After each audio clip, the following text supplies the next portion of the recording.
Welcome to the Upland Nation podcast. I'm Scott Linden. Great show in store for you. If you are thinking about, and most of you are, thinking about heading to South Dakota at some point, whether it's this season or next, or the next, we've got the in-house expert. Casey Wisemantle joins me from Aberdeen, South Dakota's Visitors Bureau. This guy's an upland bird hunter, an ugly dog owner. He knows his country. We'll talk about everything from walk-in access to CREP. We'll get his insider tips on how to maximize your South Dakota hunting experience. But that's not all in our Fix It segment. Someplace else you need to look on your dog for those mean seeds. Don't ask how I know. And we went to the social media to ask you about hand signals. Do you use them or not, and why? It's all coming up on the Upland Nation podcast.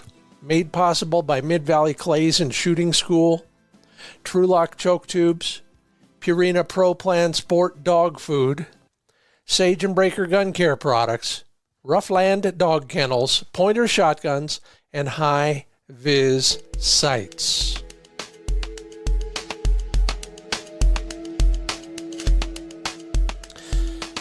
Still refining our retrieving situation with Flick. He got a little bit complacent, and so did his owner.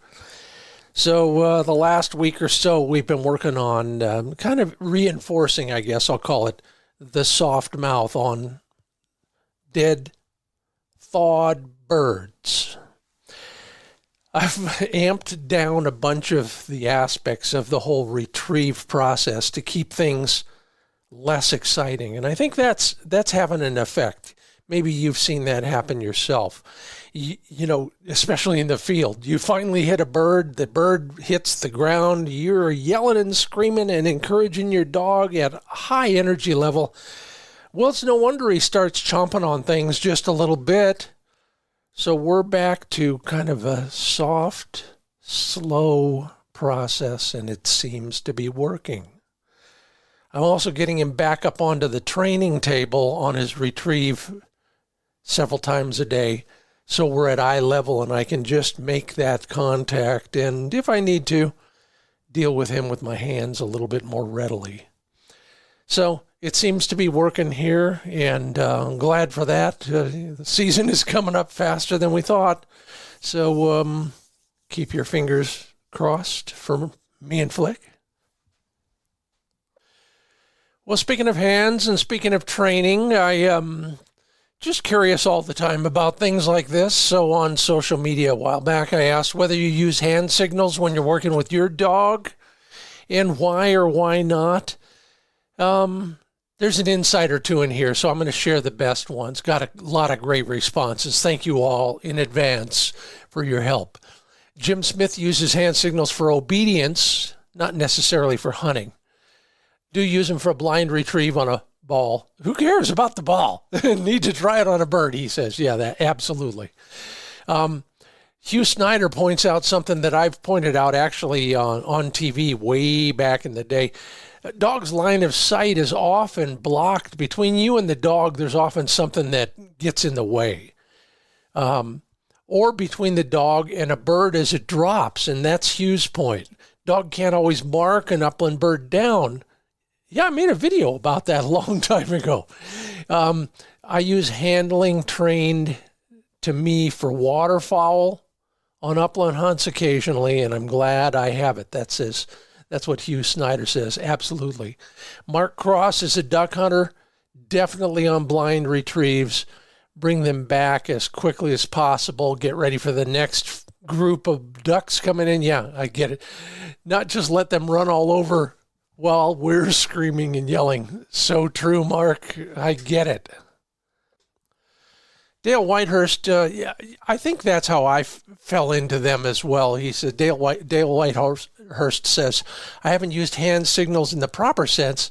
My dog and I do have an unspoken language that includes hand gestures in the field. Yeah, that's how I worked on a recall, for example, and then for changing directions. It just was kind of natural for, well, we think we might have some Italian way back in us. You know, so we're always using our hands, even now. Lewis Ruddick, yeah, I wouldn't go into the field or the blind without hand signals, and a good dog sometimes appreciates that. Yeah, absolutely true. Cheryl Tepp, yeah, part of the repertoire along with whistle and voice, very subtle. Yeah, like a low wave to my side when I want my dog to go slow and easy, or a wave to my right when I need the dog to swing out to that side. And good luck, Cheryl, as you get ready for the NAVDA Invitational. Yeah, back and over are going to be important there. A lot of water events in that one. So Mark Sutton says regularly to send quartering directions. Yep. George, like me, George Cummins says bring him in or to move left and right. Great shot, Jimmy McElroy. Yes, for blind retrieves. Good boy, Hunter. And then lots of good ones. And in these, you might figure out one that works for yourself. But this one is absolutely true. Joe Rundell, the dogs usually know more than me, so they are the ones that should be using pause signals on me. Joe, thanks. That's a good one. I might have to steal it for an article. Appreciate that a lot. Appreciate all your comments. I didn't get to everybody, but I did read them all, and they were all very insightful. How's that? Okay, that part of the show brought to you by RuffLand Kennels, creating the ultimate travel system for your dog. You know, they innovated most of the features that others are now imitating. Rattle-proof doors, chew-proof doors, doors on the side of the kennel box so you can configure your truck or your SUV any way you like, and easy cleaning designed right into the box itself. There's always a new color or new stuff for you to look at their website, RuffLandKennels.com, R-U-F-F, RuffLandKennels.com. And, you know, as a former publisher and a current magazine writer, there is nothing I like more than getting a beautiful document in the mail. And PointerShotguns.com is where you can get your own. Yeah, their 2025 catalog is available in a hard copy, and boy, is it worth a look. On top of all the great pointer shotguns, including that new semi-automatic FT12, all the specs on all the colors, all the gauges, all the options, all the shotguns that they offer you, including all the sub-gauges. And then if you're so inclined, they've also got a look for you there on all their other offerings from sister companies, Howa, Citadel, etc., etc. Go to PointerShotguns.com. Just go into the upper left-hand corner. It'll tell you, here's where you can look at the catalog. Go there, scroll down a little, order the catalog. Get one in the mail. Might be the best piece of mail you've gotten in a long, long time.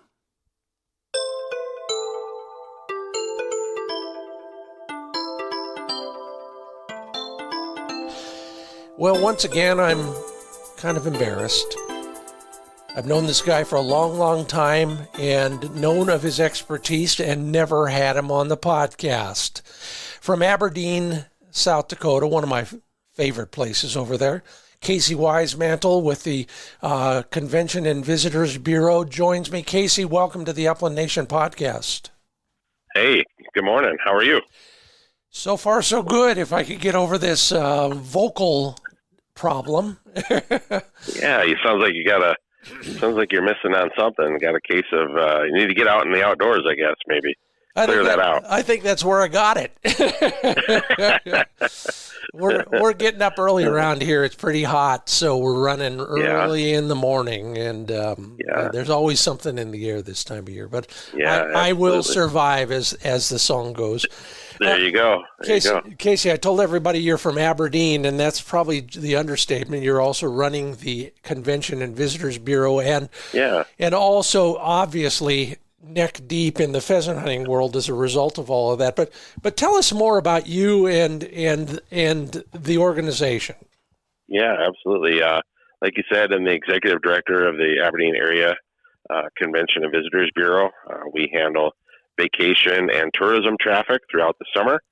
And then in the fall, we are kind of a unique destination, Aberdeen, South Dakota, where we get to advertise our destination to vacation travelers in the summertime, but then also the hunting traffic in the fall. So we're a true four-season destination up here. We're located in the northeast part of South Dakota, basically God's country when it comes to anything hunting and fishing related, which really kind of lend itself to our outdoor website, huntfishsd.com.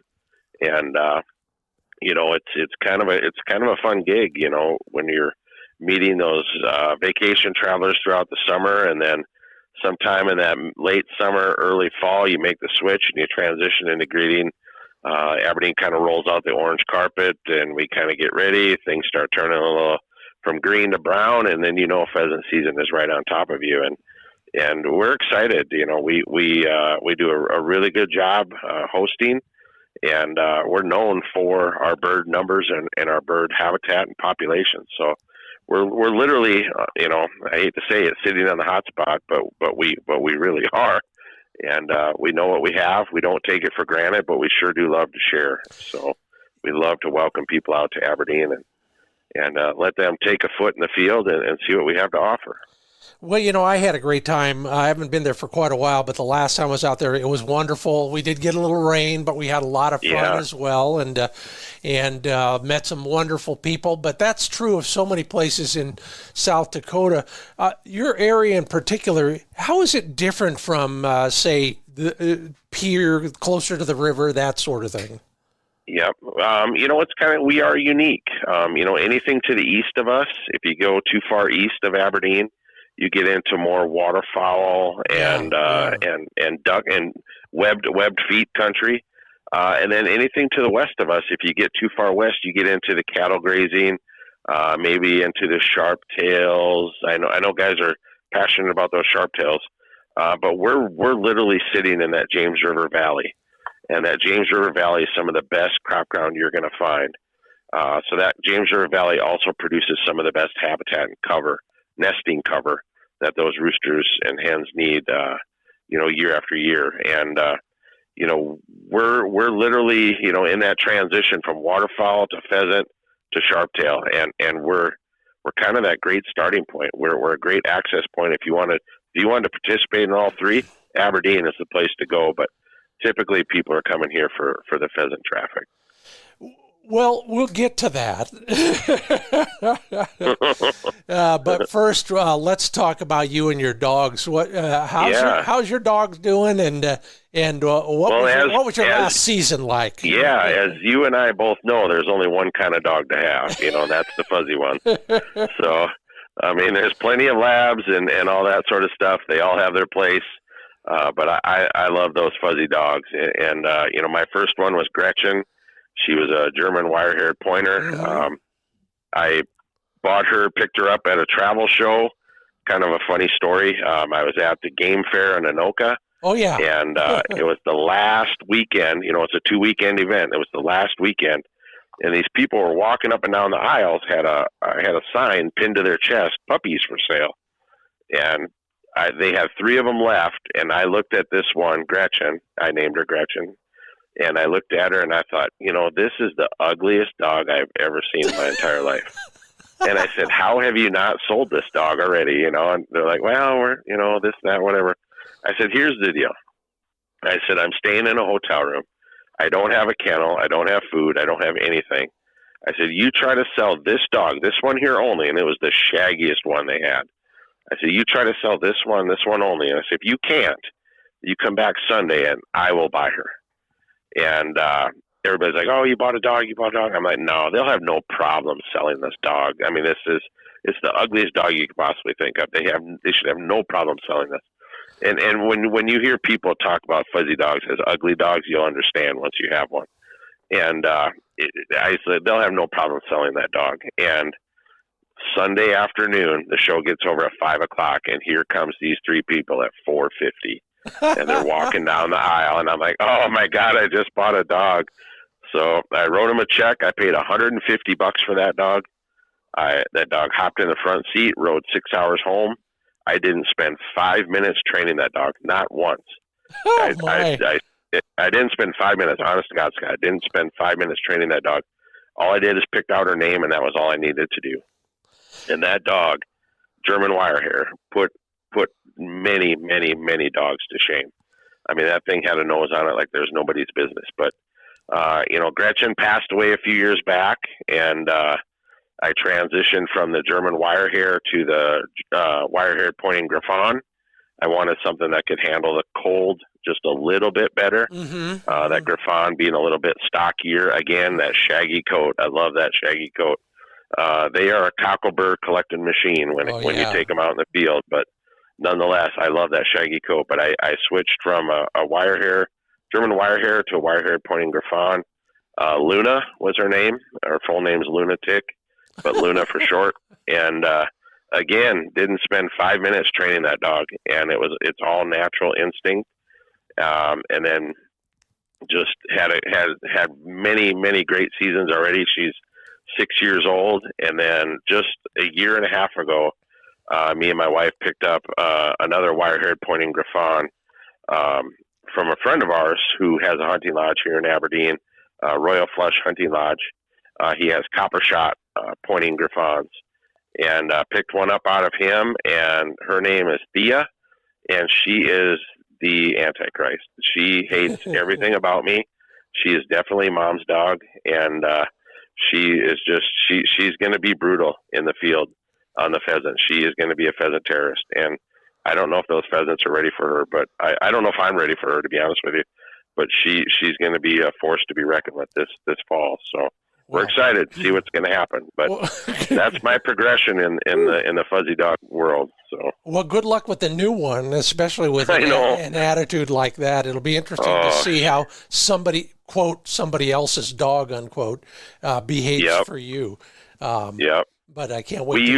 We use e-collars for training, and this, that, or whatever. Never for punishment, always for training. And she will literally stand there and look at you and take whatever level you want to give her.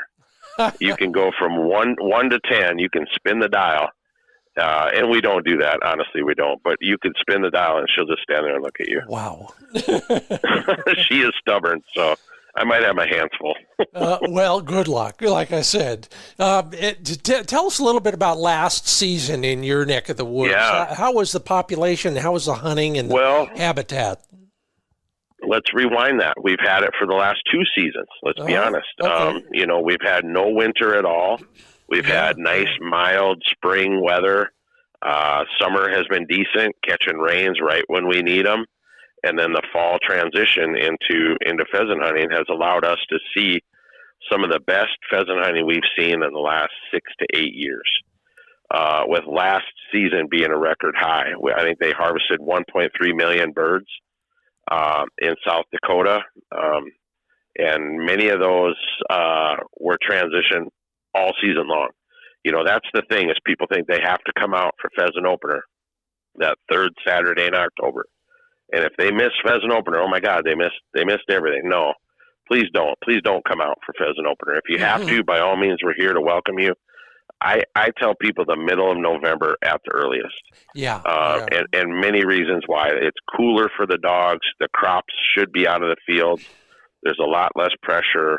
Hotel rooms run a little cheaper. There's just a win all the way around. And but when you're harvesting, a record high 1.3 million birds in South Dakota, that's putting some lead in the air. And Aberdeen is in the transition. We are right in the driver's seat when it comes to a location or a place to go. So you mentioned a couple things, and I keep forgetting that sometimes the harvest is really late in the bird season for a number of reasons. You mentioned earlier that you're getting a little rain today, and this is probably a good time for rain. But you get rain, August, September. You never know how long that rain is going to stay on the ground and inhibit the harvest. Or the crop. Yes. The harvest of the crops. Yep. So for many, many years, you can always hang your hat on. Harvest is going to be done by pheasant opener. But, there was one year, a few years back, 5, 6, 7 years back, where we got I think it was like 5 inches of rain the weekend of pheasant opener, Oh, and nobody could get around. I mean, you couldn't literally find a pair of rubber boots in Aberdeen if you wanted to buy some. You could not find them. And, Mother Nature is always in charge, when it comes to the winter weather and habitat, the transition from fall to winter to spring. Mother Nature's in charge, and when you can take advantage of those winters where literally last winter, we did not start the snowblower, not once.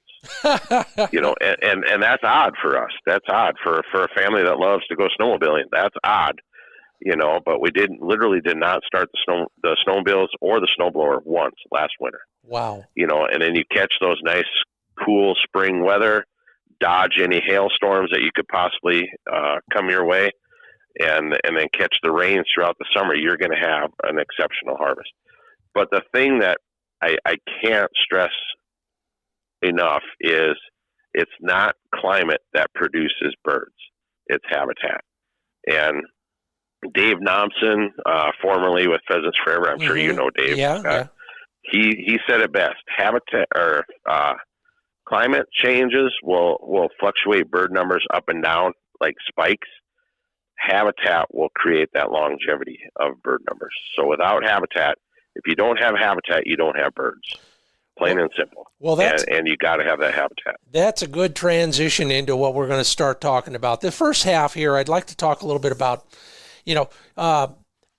folks from far away want to come to South Dakota.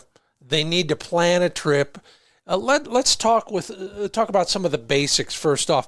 Land availability. I've had that experience several dozen times out your way.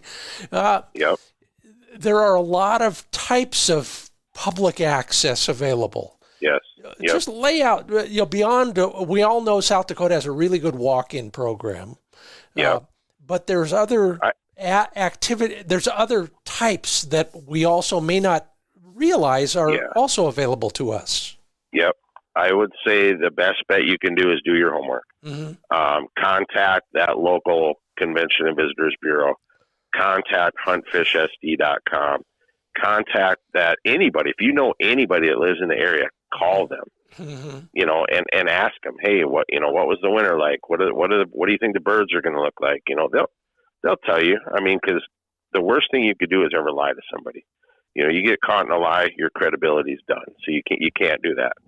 And give them the honest answer. Hey, we got hit hard by winter. Or this, that, or whatever. Or things are shaping up. It's gonna look to be one of the best years we've had in 68 years. But make those phone calls. Do your homework. We have so many different levels of hunting here in Aberdeen. We have preserve hunting, which is a controlled environment. You can do preserve hunting where you come from as well. Some guys like to travel out. They'll travel out and come to a lodge or an outfitter and hunt at a preserve. There are advantages of hunting at a preserve. Sure. You can start September 1 and you can go until March 1st. So there's some advantages. It extends your season, but it also provides a really controlled environment for an older hunter or a novice hunter, somebody that's just, they want to get out there. They want to do what they can to their ability level. So a preserve hunt definitely comes into play. Then there is fully guided to the hilt, guides, outfitters, dogs, fully guided. We all know what that is. You're gonna pay to play, right? There is an advantage of working with guides and outfitters. They usually have dogs and accommodations. So if you yourself don't have dogs or maybe don't have the resources or whatever, hire a guide. Put together some buddies, hire a guide, because if you look at your time, your mileage, your expense, your this, your that, or whatever, why wouldn't you pay somebody $50 a day to guide you? It's a terribly small investment. Why not do it? Okay. So that's fully guided. Then there's self-guided hunting where you pay what's called a trespass fee. So you may contact with a private guide or an outfitter or landowner and say, we're going to come in. We want to pay $250 a gun per day, but we want to guide ourselves. We don't want any pressure. We want to hunt as fast or as slow as we want to. We want to be able to sit on a tailgate when we want to and converse. We don't want any expectation. Just tell us where we can go, where we can and where we can't hunt. Okay. The fourth option, public hunting. And I can't say enough nice about that. Public hunting, hook up with the destination of your choice, stay in a hotel, stay in an Airbnb, stay in a hunting lodge, and just use it for lodging. But hunt the public land. We have so many resources when it comes to public land.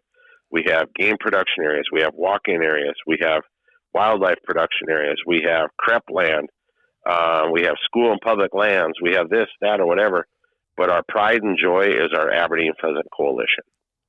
And what that is, it's an initiative. The Aberdeen Pheasant Coalition was an initiative of local contacts in Aberdeen to connect with landowners, to provide them a monetary incentive to push them over the edge to get them to enroll their land into public hunting access.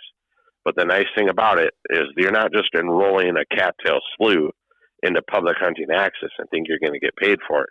No, they have to convert their land back into dense nesting pheasant cover. Okay. So the nice thing about habitat, it's not how many birds you harvest, it's how many birds you raise. Mm-hmm. And that's what people have to remember. It's not how many birds I put on the ground, it's how many birds I can put from the ground into the air.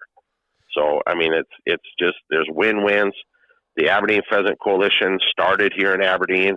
It was a brainchild between our northern state chapter of Pheasants Forever and some business owners. But the nice thing about it is Pheasants Forever National has taken this on and is now part of their PATH program, Path to Public Access to Hunting. So Pheasants Forever National has taken the Aberdeen Pheasant Coalition model and made it their own. So when you think like your efforts do or don't matter, people get discouraged. But when you can get a win like the Aberdeen Pheasant Coalition that started in Aberdeen, and now that model and that format is being taken nationwide in the U.S., that's a huge feather in our cap that started here in Aberdeen, South Dakota. Wow. And it sounds like a heck of a program. How many acres do you think are involved in that program in your area? In addition to all of the public access that we have through the South Dakota Game Fish and Parks, we have an additional 5,000 acres. Wow. Through the Aberdeen Pheasant Coalition. Well, and like I tell many people, you bring your buddy, you bring your boots, you bring your best hunting dog, and I guarantee you we will wear them out. Hey, so. I can testify to that. It's absolutely true. Let's talk a little bit about that. You've talked about reaching out and talking to everybody you know if you're going to plan a trip there.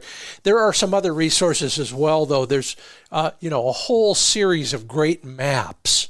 Whether you want to use them online or you want a hard copy, and I've used both. I keep both handy. And I think one of the things, if I recall, about the hard copies, and probably, back in the day there was even an app. I think one of your secretaries of agriculture or somebody showed me that. The Atlas. Yeah. The Atlas. Yep. Still have it. It has all public access on it, not just a certain type. They're different colors and all that sort of thing. And I might just put a plug in for the waterfowl management areas. Sometimes some of the best upland hunting is on those. But we got that. We can get that. In fact, I think you can order. They can actually go to our website, or they could go to Game Fish and Parks and request a hunting packet be sent to them. Mm-hmm. And in that hunting packet would be a copy of the South Dakota Walk-In Atlas. Yes. And it'll become your go-to. It'll be the Bible for South Dakota hunting.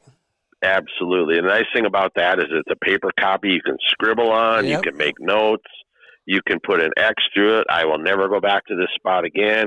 You can put a check mark next to it and how many birds you harvested. And it's great. In addition to the Walk-In Atlas, a lot of guys use the Onyx app. Mm-hmm. Onyx app basically coincides right with the South Dakota Walk-In Atlas. So all of the spots that are on there are on the Onyx app as well.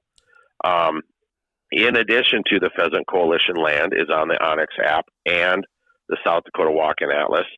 But I would recommend that people go to the Aberdeen Pheasant Coalition website, which is brand new. They just launched a brand new website. But I just got an email yesterday from our farm bill biologist, from Cody, our farm bill biologist, where he just enrolled 500 acres on the South Dakota, North Dakota border. Well, all of it's not going to be in any print edition. Oh yeah. But it'll be on the website. So I tell many people at the travel shows and sport shows that we go to, or just emails and phone calls that come into the office, if you want to hunt like the locals do, if you want that insider information, you pick up that South Dakota Walk-In Atlas, or you utilize that Onyx app, but you also go to the Aberdeen Pheasant Coalition website. Great. Do you know what it is right off? Information. What is that URL for them? Yep. No, it's just Aberdeen Pheasant Coalition. Can't make it any easier. No, that works out for me. Yeah. Oh, great. Well, you mentioned something that prompted another question on this whole area, and that is, I see you at Pheasant Fest every year. Sometimes I see you elsewhere. I wish I was still going to Anoka for the game fair. That's a wonderful time. But, you sit behind the counter and people come up and they ask you questions about pheasant hunting in South Dakota and particularly Aberdeen. Well, what are some of the more common questions? Oh my God, you get so annoyed after the end of the weekend. How was the winter? How was the bird numbers? And you like to have like the top 5 questions. Sure. Here's the answer. If you got anything outside that top 5 questions, I would love to talk to you. No, I'm just kidding. we answer them all, but yeah, we do get, how are the birds? How are the bird numbers? How are the birds looking? How was your winter? Do you have information on self-guided hunts? Yes, we do. I mean, really, you're just there answering any questions they have and handing them the materials that you have at your ready. So, we get all sorts of questions. I'm not going to lie. We get and the number one question, I guarantee you, Scott, you can't guess this. What do you think the number one question we get outside of pheasant hunting? Take a guess. It's still hunting related, but what do you think the question is? I guarantee you won't get it. I'm not even going to try. Where can I shoot prairie dogs? Really? Is that so? That's the number one question we get outside of pheasant hunting. Where can I shoot prairie dogs? And I'm like, thankfully, we don't have those around where we're at. But no, we do still try to answer that question as well. But, we get everything. I mean, from, hey, I want to bring my family out. I want to bring my buddies, my college buddies. We want to put together a hunt. We want to hunt private land. We want to do self-guided. We're looking for information on hotels. We're looking for information on Airbnb. We handle it all, Scott. And really, our website, I always encourage people, go to our website first, huntfishsd.com. If that website cannot answer your question, by all means, send me an email or request a guide. Fill in the comment section. I want additional information on hunting prairie dogs, and we will send it to you. So I got one that you might get once in a while, and I actually asked one of your secretaries of whatever the department's called now, Wildlife Parks and Tourism. No, that's Kansas. Yep. Anyway, why do when we buy a non-resident license? Yep. We have to specify 2 5-day periods. Yep. Of course, we can also buy more of those licenses. So we can hunt all season. We just have to buy them in chunks of 10 days, broken into chunks of 5 days. What is the logic behind all of that? Is there biology or is there marketing? The dumbest idea in the world. Yeah, I agree. There's a lot of people, they want to buy that season license, and sadly it's not available. And I tell people, somehow, some way, this came back to a legislative decision back when TVs were still in black and white and way before my time. But that's how it is. They run that 2 5-day period. We have done the math on that, and that 2 5-day period actually, to be honest with you, they say that guys will use just over 4.9 days. Huh. So regardless, they get 2 5-day periods, they'll only use 4.9. But the nice thing about that, and I try to educate people, but you don't necessarily always have the amount of time needed, is there's ways to manipulate that license. Yeah. So if you want to come out and you want to hunt pheasant opener, which happens to be October 17th, I believe, this year, you have your license start on the 17th, and you go 17, 18, 19, 20, 21 for your first set of 5 days. You date your second set of 5 days for the last 5 days of the season, which would be January 31st, 2026, 30, 29, 28, 27, so forth, right? So now you have your license split up into 2 5 days, okay? If you come out, let's say around Thanksgiving, you take your license back into where you bought it, and you tell them, I want you to reissue my license because I want to use my second set of 5 days. Okay. And they'll say, when do you want those to start? I want them to start tomorrow. They'll take your second set of 5 days, which are dated for the last 5 days of the season in January of 2026, and they'll move those up. And they'll reissue your license so you can use your second set of 5 days. Love it. So not many people know that. And there's another trick you can do with your license, and this gets really confusing, so you really got to pay attention. There's a special date in December, like December 10th, 11th, or 12th, or whatever that is. But that's when the Game Fish and Parks issues or releases the licenses for the upcoming year, right? So now if you buy your pheasant license, and I would have no problem at all if I was in out of state buying a pheasant license in December, prime time. Yeah. I always tell people anytime around Thanksgiving or the whole month of December, you'll have the run of the place to yourself. You're hunting big birds, you're hunting trophy birds, long tail feathers, we call them whippers, but you're hunting these big trophy birds, right? So you buy your license on that special date in December, which it's like December 10th through 12th or whatever it is, but you get 5 days this year, so you could hunt, let's say, December 20th through the 25th, but then you take your second set of 5 days and you date them for the end of the season next year. So your second set of 5 days would be January 31st of 2027. Oh, I love it.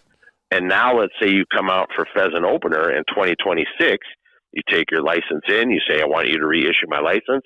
They take those 5 days in January of 2027 and they move those up to October of 2026. Oh man, that one. So it's kind of like using your license for a year and a half, or 2 years, depending on how you do it. Love it. Yeah, a couple more of those kind of questions, just because. Yeah. Back in the day. Yeah, absolutely. You still start at noon on the first week of the season? Yep. Yeah. Yep. And lots of people will complain about that. Again, that's probably something nobody knows the origins of that, do they? No, it goes back to the rumor has it. It goes back to so the farmers and the ag producers could still do their chores and still get out and enjoy the pheasant hunting, or they could get their chores done before people started, knocking on the doors and asking. It was kind of that buffer. But ultimately, I look at it as you don't need to start any earlier than that. You really don't. Yeah. Go out the night before, have a nice dinner, spend some money in the community, go out for breakfast that morning, get your dogs ready and prepared and watered, and then hit the fields. I mean, when my friends come out with me and we go hunting and it's that noon start, we don't start till 15 after. Why? Because I don't want to get caught hunting too soon. So I make them wait, and they're literally sitting there like kids staring out the window, looking at the ice cream truck. But I make them wait. I'm like, I don't care. We're waiting. I hear you. And by the way, just to be clear, that's only the first week of the season. So after that, you can start at 10, I think it is. Yeah. Yep, 10 o'clock. Yep. All right. And still, that's plenty early. Yeah, it is. Okay, we're going to talk more about pheasant hunting strategy, habitat advice, tactics, all of that in the second half. I'm Scott Linden. That's Casey Wisemantle. He is the executive director at the Aberdeen Area Convention and Visitors Bureau. All that coming up after a quick word. Hang loose, Casey. I'll be right back to you. We've also got more on that Fix It segment, which is kind of a public service I'm going to provide. Yes, I learned it the hard way. All coming up after this word from Purina Pro Plan Sport dog food. Yeah, concentrated nutrition. I've been there. I've heard the lectures. I've asked the questions of the scientists, the nutritionists, and all the folks who are making those dog foods, particularly Pro Plan Sport. Concentrated nutrition optimizes the oxygen metabolism. I've made a big deal about this because it's absolutely true. Our dogs are distance runners and they're sprinters both. They need VO2 max. That's what increases their endurance during exercise. A lot of that comes from the high protein formula with real meat as the first ingredient. Learn all about the science behind the nutrition at ProPlanSport.com. And now is the time. New products on the way. Sign up at sageandbreaker.com for their email list so you get first notice of all the new products and all the products that you might think you need that are already in stock. Yeah, all those consumables, the CLP for spraying on to your gun to keep it nice and corrosion-free. Bore cleaning solvent, firearms grease, and don't forget that incredible bore cleaning tool. Flexible in so many ways. Use mine after every trip to the range and every hunt. Learn more about the full line of products and watch some of the videos, which are very helpful when it comes to taking good care of your shotguns. Go to sageandbreaker.com.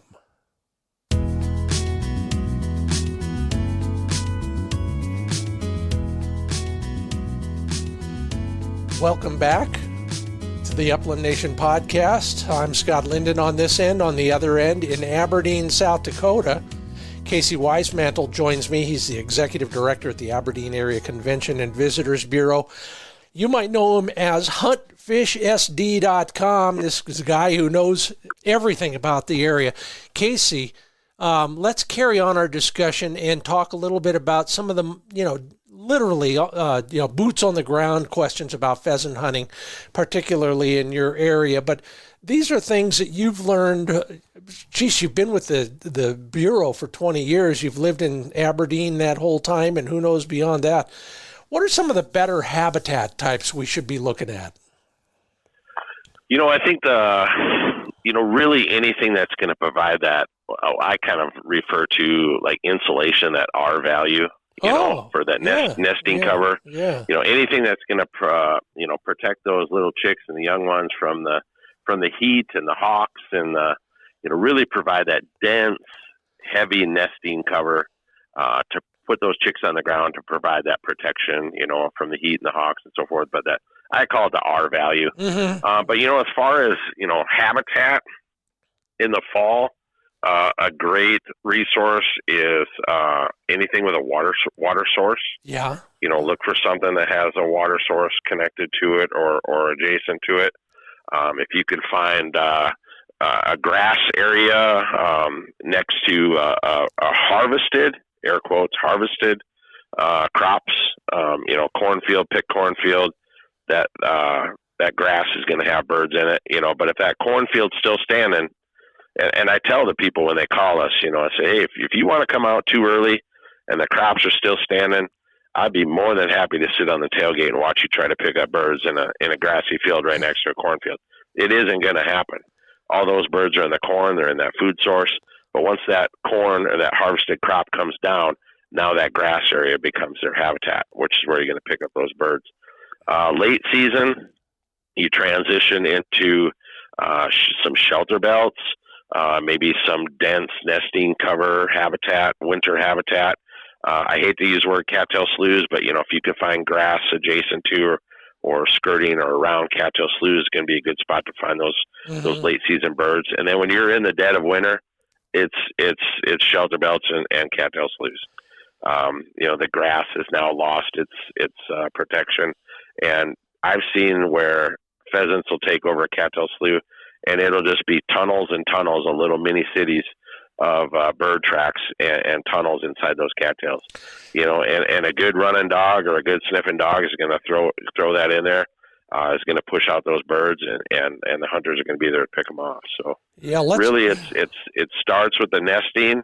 It transitions into protection, and then it transitions into food source adjacent to cover. And then in the late season, it's the heavy winter cover. So well, I've been the I don't want to say the beneficiary because it's really hard work, but the discoveries around cattails continue to baffle me and intrigue me every time I'm out there, even early in the season. For example, I was out one warm season many years ago, probably 3-4 years ago, and the cattails served as the best source of shade for birds as well. Yeah. And we or there might have been just a trace of water in there. You just never know. That is the other thing, of course. That's why cattails are where they are. The soil is at least moist, but sometimes it's beyond moist. And sometimes you can find these in patches, and you can do something with them. But let's talk a little bit about your favored cattail hunting strategies and tactics, because we are all up against it. And I'll start with my poor wire here. He was so fired up. He knew what was going on in there, but the cattails were so thick. He'd back up and get a running start, and then head into those and bounce back off of the cattail stems. I used to argue, well, that's why they have 150-pound Labradors in South Dakota. And there's some truth to that, absolutely. But there's also truth to a little Cocker Spaniel going in there. Yeah. I got a friend of ours, they run Springers. Yeah. And Mark Haglin with Daybreak Lodge or Pine Shadow Kennels, you probably are familiar with them. Mm-hmm. But they run Springers. And the nice thing about those Cockers or those Springers is they run through the cover. Yeah. They don't run through the cover. they kind of navigate their way in and out the little nooks and crannies instead of trying to bulldoze through it, and they have an advantage. They really do. I've seen that work also on Florida bobwhites, for example, in that whatever they call that stuff, that palmetto. The little dogs can get underneath all the hard stuff, and the birds come straight up out of it. But there are ways. Let's say you got a couple friends, you're showing them a cattail slough for the first time. How are you going to start? You're looking at it from 150 yards away. Okay, you go here, you go there. Is there a strategy involved in all of that? Yes. So first thing is, some people will they whistle train their dogs, or they have a bell on their dogs. I'm not a big fan of that. To each their own. But I kind of think of, if that's the case, you might as well hit your car alarm before you start going out into the field. Again, I'll sit on the tailgate and watch you do this, but I think approaching those cattails, obviously working into the wind, having some flankers along the side, even to the flankers where they get up ahead as you're progressing through it. Those flankers can cap that cattail slough off, and then really, I can't stress it enough. If you're the poor guy who's walking through the cattail sloughs, really, in all honesty, you're almost better off going in without a gun. Yeah. You don't want to drop those birds in that heavy cattail slough. Good dogs will find them, but I've seen good dogs lose birds as well. And when they get lost in those heavy cattails, it's extremely tough to find those birds. So you're almost acting more as a dog yourself, trying to flush those birds out. So the flankers and the blockers and the guys on the outside can connect with those birds and bring them down. But you just have to hunt cattails a little slower and a little bit more methodical. But I've been in cattails, Scott, that are so thick, all you can find is a deer trail. Well, yeah. And wherever that deer trail takes you is wherever I'm going. If I'm going to end up in North Dakota through this deer trail, so be it. I'm staying on the deer trail. And really, sometimes they're so thick, that's all you can do. No, I've been there and done that, and I've also been there early enough to where all the fluff is coming off all the cattail heads. Yes, yeah. And by the time you get out, you're coughing up cattail fluff for the next 2 weeks. Yeah, you look like a Yeti by the time you get out the other end. And so do our fluffy dogs, by the way. Yeah. The classic, and we've all been there, the classic South Dakota hunt is a drive through a field with blockers and drivers.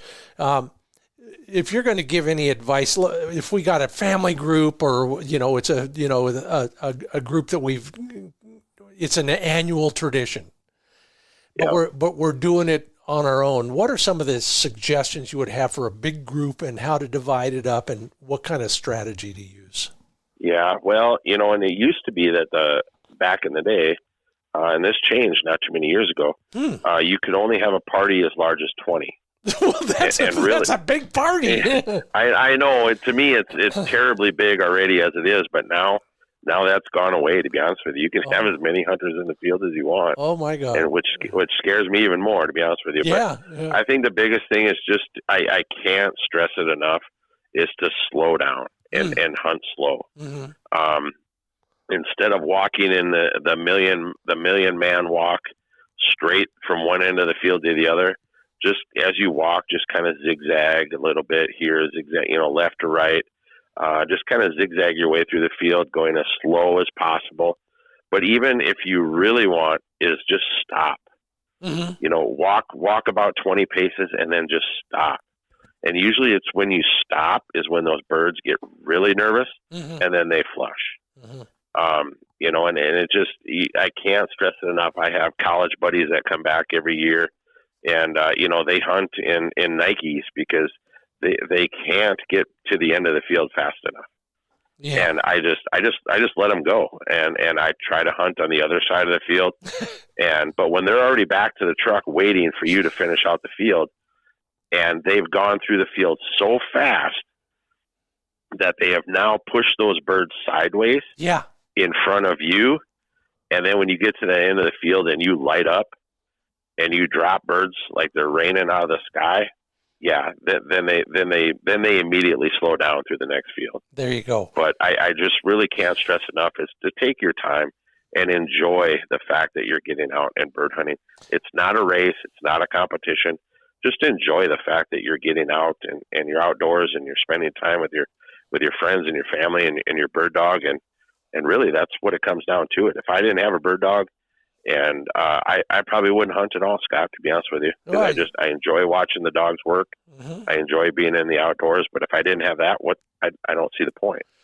I can't agree more. Let's go to the other end of that drive. There's some guys at the far end of that field. Sometimes I've watched them hide. The seasoned veterans. Okay, yeah, whatever. The ones who were overserved the night before or whatever. Yeah. So sometimes they're hiding. Sometimes they're trying to pretend to hide behind a fence post. Sometimes they're kind of strolling back and forth. Sometimes they're noisy. Sometimes they're quiet. What is the right way for a blocker to behave? The safe way. There's no other way to say that. Go back to the truck. As the group of hunters progresses towards the blockers, that group of hunters has to be aware of where those blockers are at. Yeah. The blue sky rule. Make sure if you're shooting at a bird, you can see blue sky above and below the bird.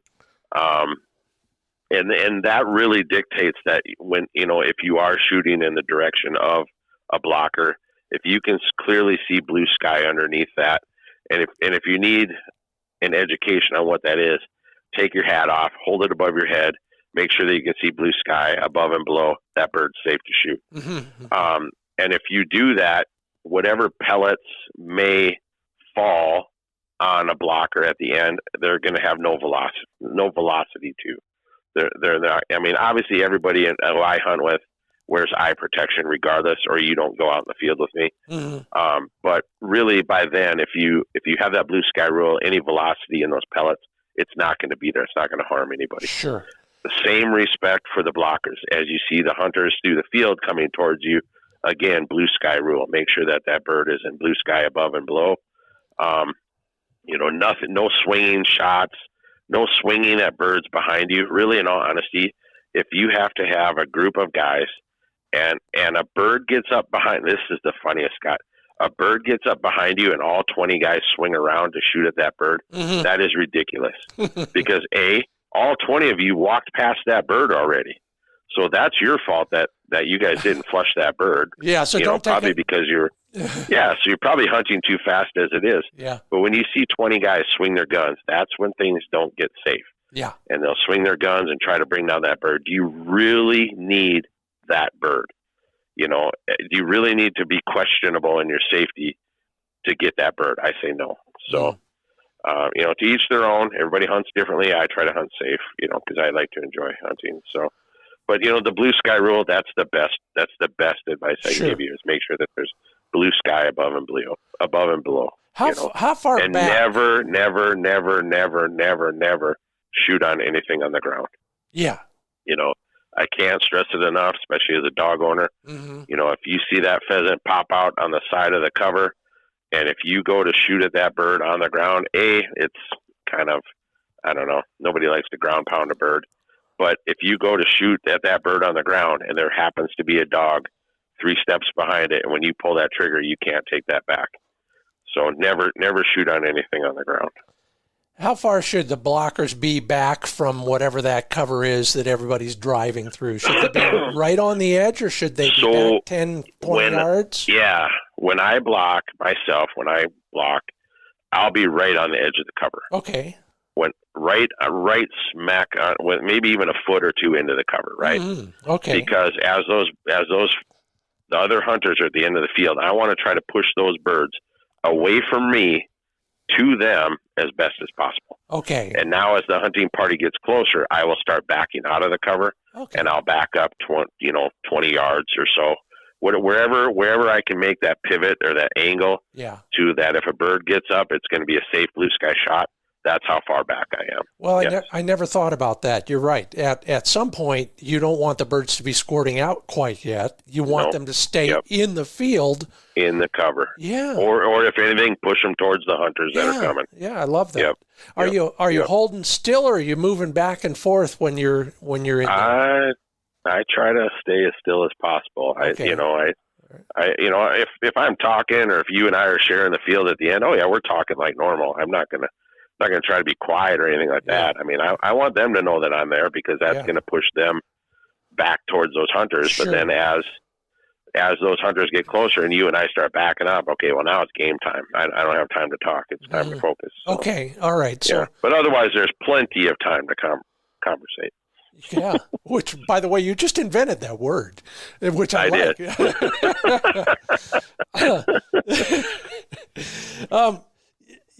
Back in the day, it was almost like Christmas morning when the population forecast for pheasants in South Dakota would come out.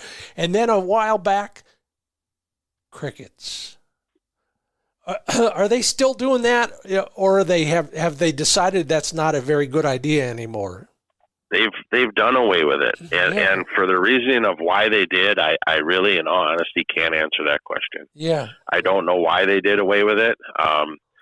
I myself, I had mixed reviews on it.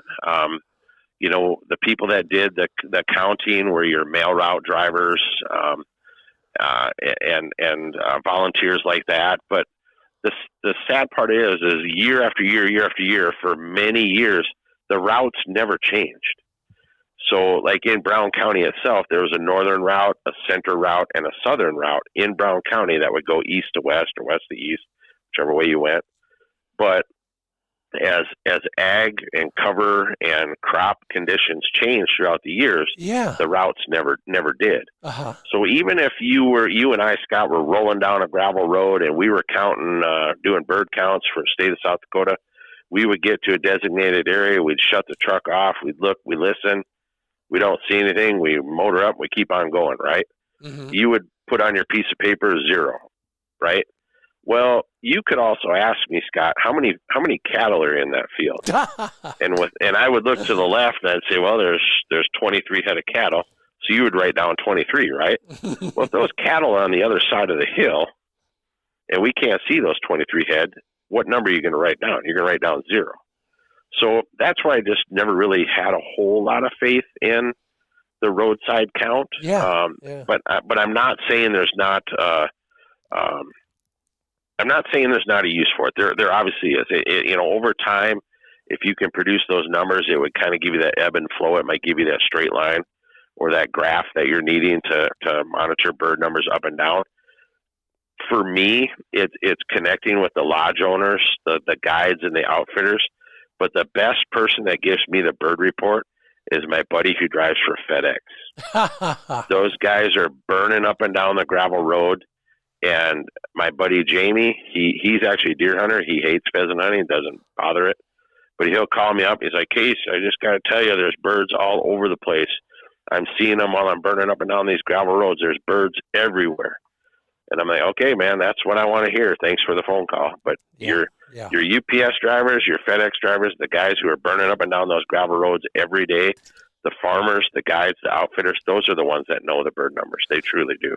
Yeah, and a lot of those folks, I recommend it all the time, especially once you get there, to talk to all those types of people. Yeah. And there are even more of those than one might think if you just branch out a little bit. It's the guy at the gas station, and it's of course, certainly a game biologist or somebody like that. Yeah. But like you said at the very beginning, and that's a great place to conclude, and that is call everybody you can think of who might be able to help you. And the other thing you kind of alluded to it is always be mindful of who you're talking to. Uh-huh. So if you run into that guy at the gas station, he might take a shine to your ugly dog and want to pet it, and you guys start talking about how he used to have a German wire hair back in the day, yada yada yada. And ask him, say, hey, I'm Scott. I'm out here in the Dakotas. I want to get my dog on, put him on some birds. You obviously took a shine in my dog. Can you point me in the right direction? Yeah. And they might flat out say, no, go fly a kite. Or they might say, you know what, go up here and check this spot, and if you don't do any good there, check this spot. Get their name, their address, and phone number. Mm-hmm. That's all I can add. That's all I recommend. Get their name, address, and phone number. And whether you do good or not, send them a Christmas gift. Send them a card at the end of the season saying, hey, thanks for all your help. I really appreciate it. Here's a little gift card to the local coffee shop. Have one on me, whatever. But then those are some of the best contacts you're ever going to make, because now you have that name, address, and phone number, and you can call him up for the bird report, mm-hmm. or you can call him up in July and say, hey, I don't know if you remember me. I'm the one that had the ugly dog at the gas station. I'm looking at coming out this November. Would you mind if I call on you? Or could you point me in a direction? He'd say, yeah, absolutely. Give me a call and we'll get you connected. And now you've just built a lasting relationship for South Dakota bird hunt access. And I can't stress it enough. That is old school. Old school, yeah. Decidedly necessary in this world. Common courtesy is nowhere near as common as it used to be. Yep. Thanks for reminding us of that. Thanks for all you do. If you want to learn more, everybody, go to huntfishsd.com, full of great information. Casey Wisemantel is the executive director there at the Aberdeen Area Convention and Visitors Bureau, one of the forces behind the coalition there that's put together even more access. Casey, it won't be 20 years between podcast interviews this time around. Thanks so much for being part of the Upland Nation podcast. I appreciate all you do, Scott. You've been in the industry as long as I have, if not longer. And the amount of information that you have available, people need to listen. And you've put many boots on the ground, and I can't thank you enough for keep pushing forward and getting the word out as well. So I appreciate it. Well, thank you very much. Hope to see you soon. If nothing else, I'll see you at Pheasant Fest. Have a great day. All right, buddy. Thank you. You're welcome. Lovely guy, wonderful source, and knowledgeable about the stuff that we love. Thanks again, Casey. Hey, we got more. Your dog will thank you for what I'm going to offer you in the way of a tip in our Fix It segment. It's all coming up right after this from TrulockChokes.com.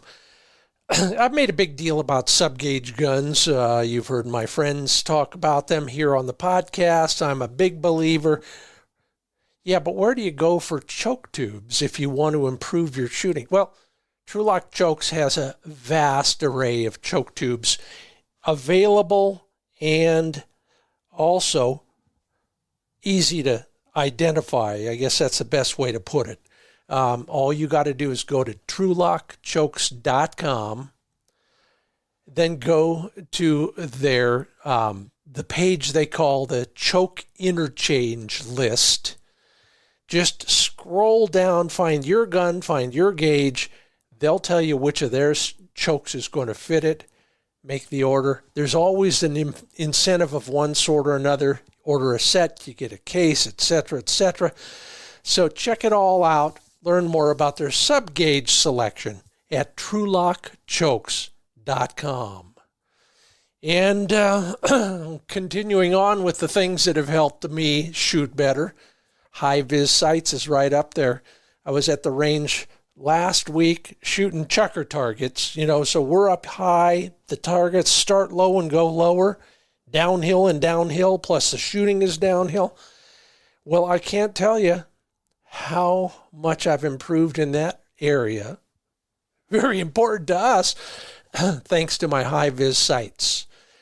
These light pipes, these fiber optic light pipes, just train your brain in a way that allows you to focus on the moving target while your brain keeps, pardon the pun, keeps a bead on the muzzle. Where the two intersect, that's where you pull the trigger. Watch the video at HiVizSights.com. You'll see what I've been talking about, and you'll see what you've been missing.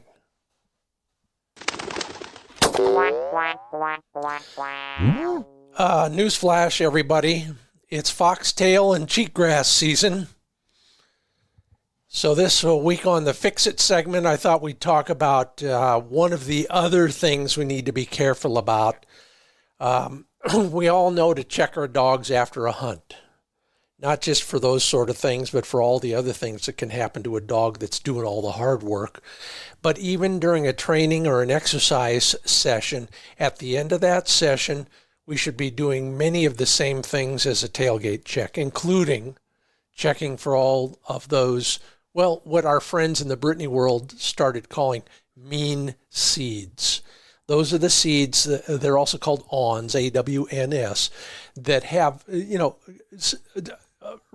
basically some fuzzy tails to them. They lodge in your dog's fur, they lodge in your dog's ears, in their eyes, in their nose, between their toes, and here's the one that most of us do not check, in their mouth. Just like a porcupine quill, these awns, these mean seeds, will continue to work their way into a dog's body. And one of the best gateways for harmful introduction is that space between your dog's tooth and their gum. Check it for mean seeds after every exercise session.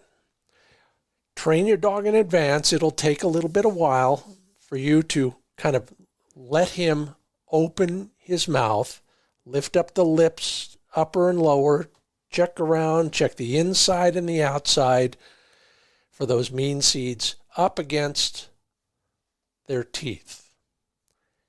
Catch it early, it's just a matter of pulling it out with your fingertips. Catch it late, and it may be migrating through your poor dog's body, doing all sorts of bad things. There's my tip for this week on the Fix It segment. It's brought to you by Mid-Valley Clays and Shooting School. These guys are hunters. They know what they're talking about, both in the field and on the range.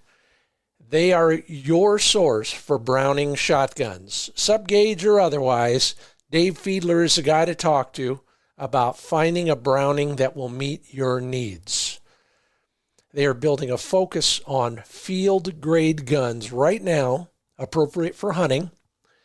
If you're looking for a new shotgun, consider a Browning and consider one from MidValleyClays.com.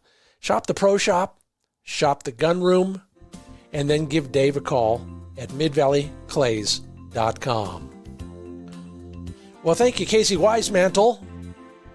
Learn more about their operation when it comes to the pheasant hunting side at huntfishsd.com. Thank you to everybody who comments at the social platforms. Great stuff there, and I sure appreciate it.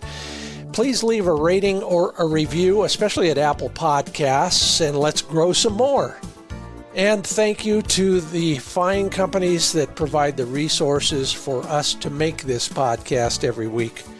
RuffLand Dog Kennels, Purina Pro Plan Sport Dog Food, Mid-Valley Clays and Shooting School, TrulockChokes, Pointer Shotguns, Sage and Breaker Gun Care Products, and HiViz Shooting Systems. Just added some new material at finebirdhuntingspots.com. Hope you enjoy it, and I hope you enjoyed this podcast. I'm Scott Linden. Thanks for listening to the Upland Nation Podcast.